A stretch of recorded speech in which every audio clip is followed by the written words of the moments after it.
Question number 4, रस पहचान कर नाम बताएं।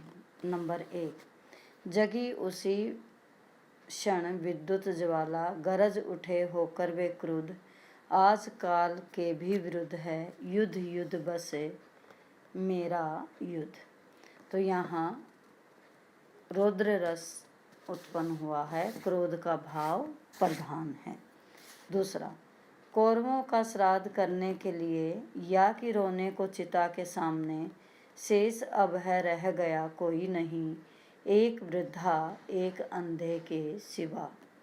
तो यहाँ करुण रस है, क्योंकि कौरव सब मर चुके हैं, केवल एक वृद्धा और एक अंधा बचा हुआ है, अर्थात एक धृतराष्ट्र बचे हुए हैं रोने के लिए चिता के सामने, अर्थात करुण रस की उत्पत्ति हुई है।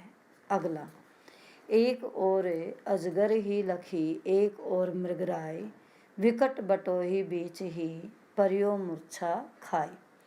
कि एक और अजगर है, अजगर सांप है, एक और मृगराय एक और शेर है। दोनों और भयंकर स्थिति देखकर विकट बटोही बीच ही, कि जो बटोही है राहगीर है, व्याकुल होकर बीच में ही परियो मूर्छा खाए, मूर्छित होकर गिर जाता है, अर्थात भयानक रस है।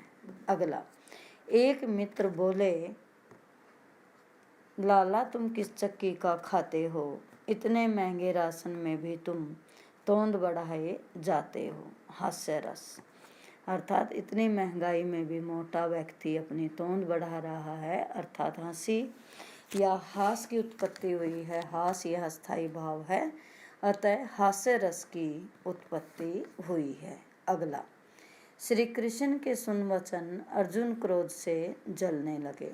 कि जब श्री कृष्ण जी ने अपने वचन सुनाए तो अर्जुन क्रोध से जलने लगे, क्रोधित हो गए।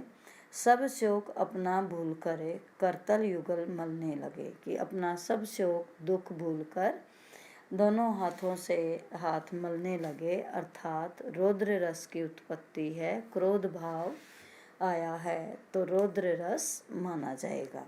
अगला, शोभित कर नवनीत लिए, घुटुरुन चलत रेणु तनु मंडित, मुख दधि लेप किए।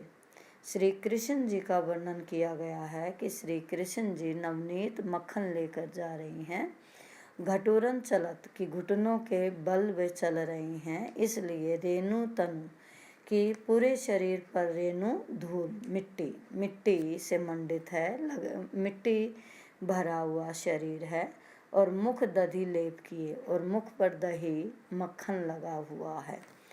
चारों कपोल, कि उनके कपोल जो हैं वो बहुत सुंदर हैं। लोल लोचन, कि जो आँखें हैं वो बड़ी चंचल हैं।